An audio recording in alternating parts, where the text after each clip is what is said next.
दोस्तों सब लोग 1.92 और 2.57 और 2.86 फिटमेंट फैक्टर की बात कर रहे हैं, लेकिन अगर मैं आपसे कहूं कि कर्मचारियों की कई बड़ी संस्थाएं 3 से 4 तक की फिटमेंट फैक्टर के आधार आधिकारिक मांग कर चुकी हैं, तो क्या आप विश्वास करेंगे?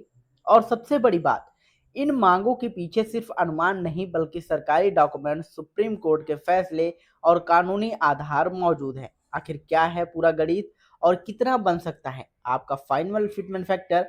आइए विस्तार से समझते हैं। नमस्कार दोस्तों, आप देख रहे हैं जॉनप्रिय जी के चैनल और आज हम बात करेंगे 8वें वेतन आयोग के सबसे चर्चित विषय यानी कि फिटमेंट फैक्टर की।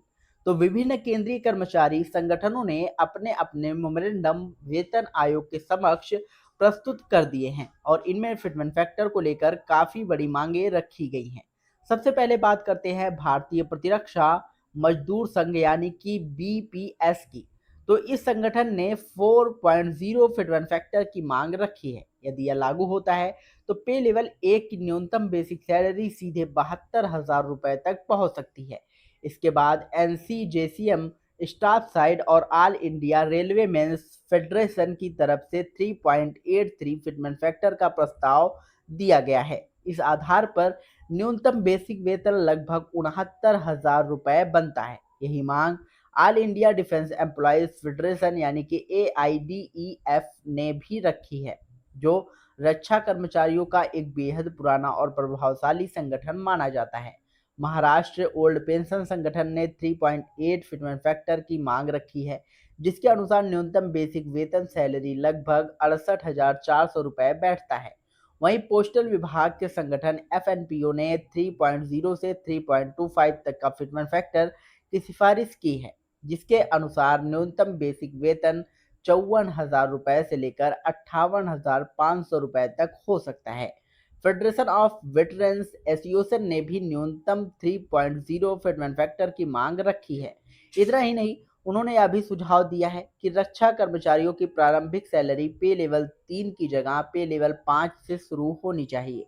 यदि ऐसा होता है तो शुरुआती बेसिक वेतन 87,600 रुपए तक पहुंच सकता है।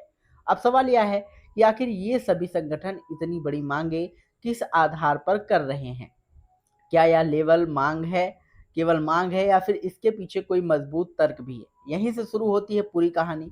तो दोस्तों पहला है आधार है maintenance and welfare of parents and senior citizen act 2007। इस कानून में माता पिता की जिम्मेदारी को कानून रूप से मान्यता दी गई है। दूसरा महत्वपूर्ण आधार है सुप्रीम कोर्ट का भूपेंद्र नाथ हजारिका बनाम असम सरकार वाला फैसला, जिसमें परिवार और आश्रितों की जरूरतों को लेकर महत्वपूर्ण टिप्पणियां की गई थी। तीसरा और सबसे महत्वपूर्ण आधार है कोड ऑन सोशल सिक्योरिटी 2020। इस कानून में परिवार की परिभाषा को पहले की तुलना में काफी व्यापक बनाया गया है। पहले वेतन आयोग में परिवार की गणना सामान्यतः 3 यूनिटों के आधार पर की जाती थी, लेकिन अब नई सामाजिक और कानूनी व्यवस्था के अनुसार परिवार की यूनिट लगभग 5 तक मानी जा रही है। उदाहरण के लिए एक कर्मचारी, उसका जीवन साथी, 2 बच्चे और माता पिता को शामिल करने पर परिवार की कुल यूनिट लगभग 5.2 बनती है, जिसे राउंड ऑफ करके 5 माना जा सकता है। जब न्यूनतम वेतन निर्धारण का आधार 3 यूनिट से बढ़कर 5 यूनिट हो जाता है तो स्वाभाविक रूप से फिटमेंट फैक्टर भी बढ़ जाता है। यही कारण है कि इस बार कर्मचारी संगठन 1.92 या फिर 2.57 जैसे पुराने आंकड़ों की बजाय 3.0 और 3.8 और 4.0 तक के फिटमेंट फैक्टर की मांग कर रहे हैं। यदि विभिन्न संगठनों की मांगों का औसत निकाला जाए तो लगभग 3.06 फिटमेंट फैक्टर के आसपास बैठता है। अब देखना दिलचस्प होगा कि 8वां वेतन आयोग इन मांगों को किस हद तक स्वीकार करता है और कर्मचारियों को आखिरकार कितना फिटमेंट फैक्टर मिलता है। लेकिन इतना तय है कि इस बार कर्मचारी संगठनों ने अपने दावे केवल मांग के आधार पर नहीं बल्कि कानूनी और डॉक्यूमेंट्स आधार पर पेश किए हैं। आपके हिसाब से 8वें वेतन आयोग में कितना फिटमेंट फैक्टर मिलना चाहिए? 3.0 या फिर 4.0 के बीच?